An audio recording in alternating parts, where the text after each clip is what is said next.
welcome back to my channel. If you are new here, my name is Brittany and I'm on a mission to hit subscribers, so make sure you click that button down below. I would appreciate it. Let's hope today is going to be an easy video. We need it to be because I have a good bulk order I have to accomplish. The customer did provide all the shirts and I have to get this dropped off like as early as Wednesday. So my Friday plans are embroidery. We have a lot of embroidery to get done. I actually just oiled up my machine. I do have a full video kind of going over that. If you need a fresh video, let me know. But I did oil it up and then I just kind of cleaned off the base. So I'm dealing with a little bit of grease, but that's normal. That is definitely normal when you clean off your machine. But I'm just, okay. Yeah, I don't know why. I just saw that and I was like, oh wow, that's bad. So I just did it again. You can barely see it. No, you, right there. A little bit more, but that's okay. And also I did hit it with the air can just to kind of clean any of the bobbin house out, just to get that all fresh. We are going to be using our 5x5 Mighty Hoop. I do have a discount code for free shipping, so please check that out. I do appreciate that. And we're gonna get working on this order fairly quickly. We do have a couple different thread colors we gotta work with. We are actually working on the customer's, hold on. I'm using this pre-cut 8x8s. I picked these up from Amazon. If you want to check them out, they are always linked below. Anyways, we are working on shirts for their company website. So because we are doing that, they do want all of their shirts that they will be wearing through the website to be black thread, where typically on the like girl shirts, I do gray. So when I did pick them up, we did separate, organize all the shirts. So they're supposed to be, I'm trying to, oh, I think they're all the way at the bottom because I want to work on those first just so I don't mess anything up. Then they just gave me some like basics. So these will be like the gray thread. I have 1, 2, 3, 4 of those. I have just like these sports flex. She picked all these up from Old Navy because they had a sale going on. This will be black thread. Those will go over there. And then,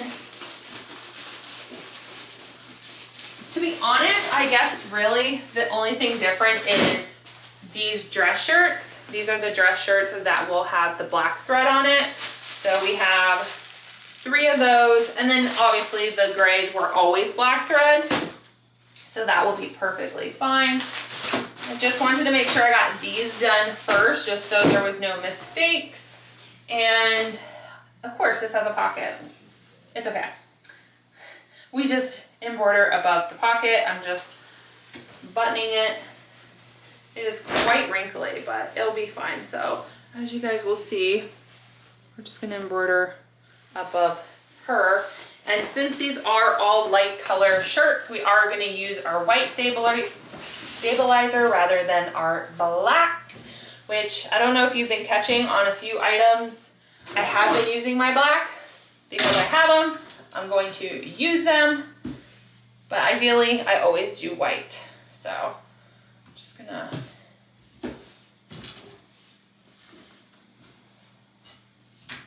map her on down.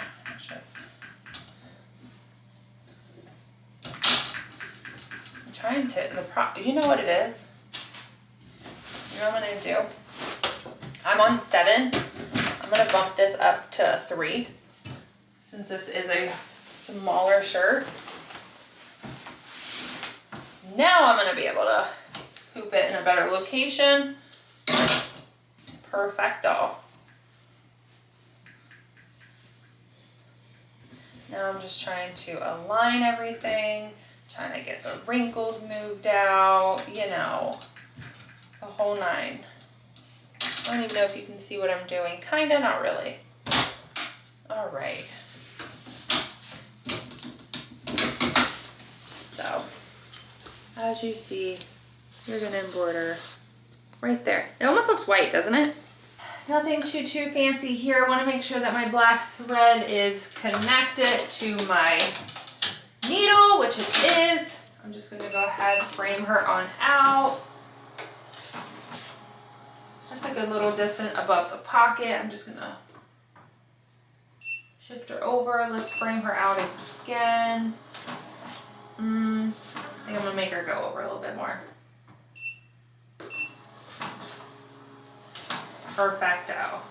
Okay, we just want to check underneath just to make sure that the material did not get stuck when we were hooping it. And we're gonna hit go. Speed is at 7:10, so this logo typically doesn't take that long. So while this is embroidering, I'm gonna go ahead and hoop my next one since I do have 2 of the 5x5.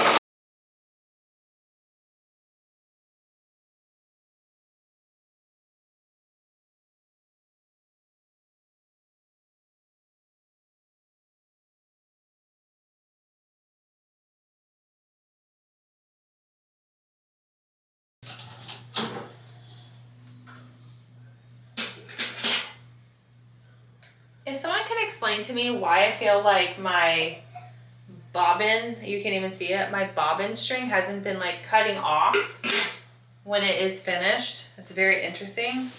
I don't know why. I am slightly going to hit it with a lighter. I did the best I could to like cut what I could, but sometimes you can't get like as close as a lighter can. And with us dealing with a light color shirt, we don't need no burn marks. That is a faux show. I'm also just cutting between the letters because sometimes I'll just like jump, which is common with embroidery. I'll just, especially when it's a smaller thread.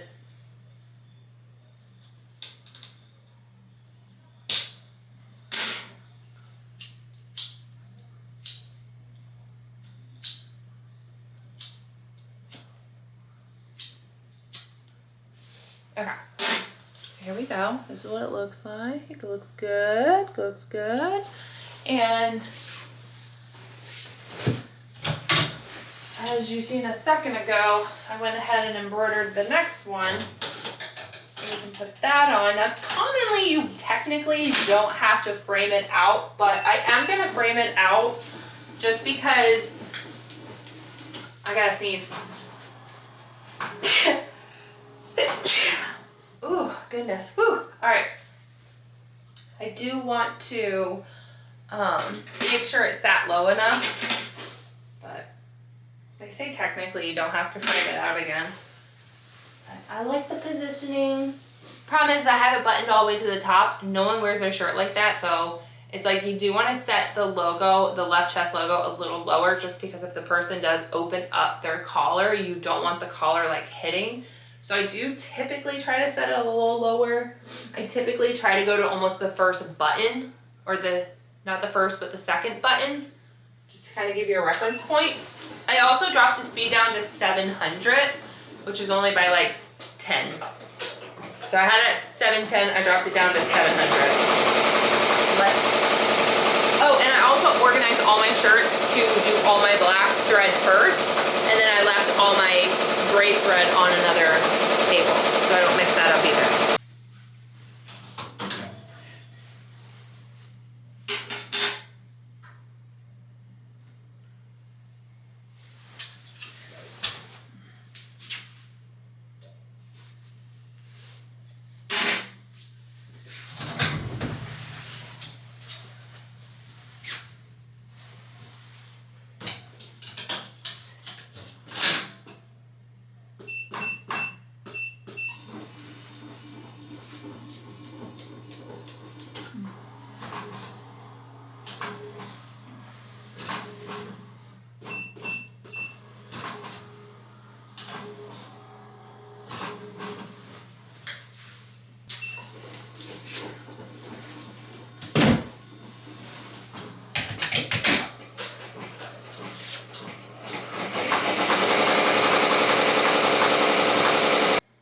You remember in a prior video I did mention that my black thread actually is sitting above this metal bar. I just realized I never fixed it, and I'm really curious if this might be one of the reasons that I am having an issue where it's embroidering like the E and then it bounces over to the M and the thread is acting like it's like cutting, but it's not. And so it's creating a mess. So let's go ahead and correct that mistake and hope it solves like a extra bobbin error I am having, just because I'm having a lot of excess bobbin coming out on the back side. I didn't really show a video, so I don't know if that's gonna make any sense, but we are having a lot of that. And I do know that it will bounce from letter to letter, but it is snipping in between each of those letters, but it's not actually snipping. So it's getting like dragged out. No issues with the items, thank the heaven. But we are actually done with all like the pink black threads. So now I'm going into the grays followed by white, which will all be black thread as well. So let's just fix this issue real quick, because we still have quite a bit of black we still got to get through. So here's the issue I'm talking about. See how it's above the metal bar and all the other ones sit behind? That's the issue we need to solve, to fix. I am a thread issue I'm having. So in order to do that, we have to come up, over. Actually, I need my tweezers because I have fat, chunky fingers, and it's just easier. Okay, what did I just do? Oh, not only did I not have it over or under the black bar, I actually did not have it through this hole. I'll bring you in so you guys can see what I'm talking about in a second. Okay, let's just, come on. Go through. And then from here, we're just going to thread up like normal. Cut a fresh piece off. It makes it much easier to thread the needle. And then, as you guys know, I will hit the little scissors up on the machine here. It will just cut it clean. Wow. Okay, so as I mentioned, not only was it not behind the bar here, you see these little like holes in the back right there, the kind of like tan. It was not through that either. So that's probably why I was having an issue. I know it keeps going in and out of focus because it's so tiny. And I am as close as I can possibly get. Maybe if I bring it back. Anyways, you guys will see it. I know you see it. I see it. It might be blurry. It's okay.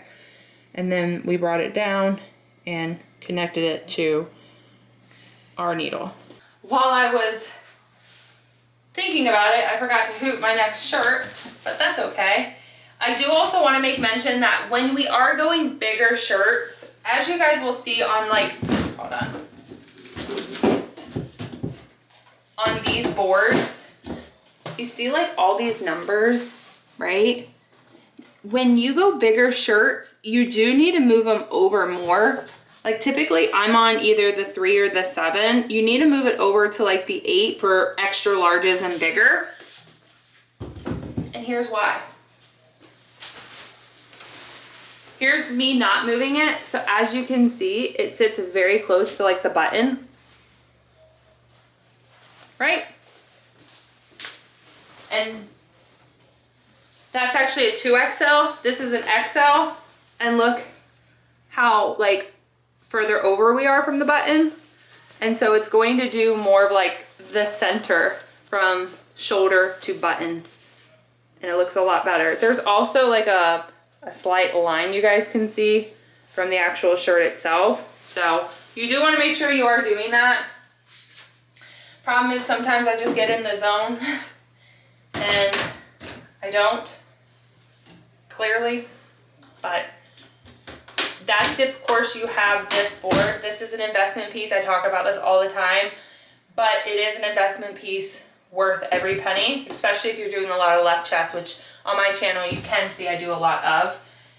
I'm just gonna monitor, so like the sizes, so this again is a 2XL, so I'm just gonna pick up this, and instead of being on a 7, we're just gonna move her on over to an 8. Therefore, it's going to shift it over, and it's gonna be more in the center of the shirt like I explained just a second ago. So do keep that in mind when you are embroidering. And then I'm just gonna bring this up just a hair, and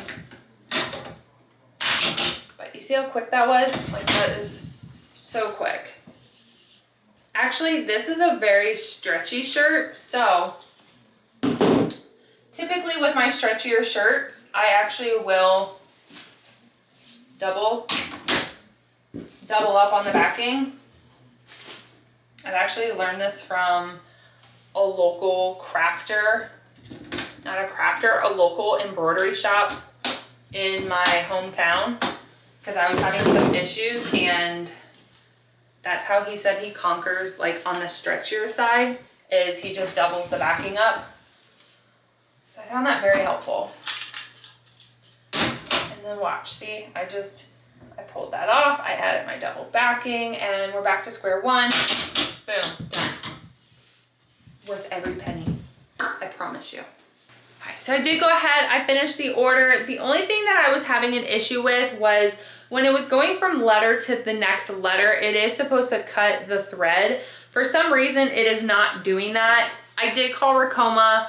I guess they're supposed to be sending me a PDF. I'm currently waiting for it just so I can fix it, because I'm thinking that the slicer is not, I don't know what it's doing, honestly. So I'll have to read the PDF, I'll have to figure that out. Maybe I'll film that as well just to show you guys the issue I ran into.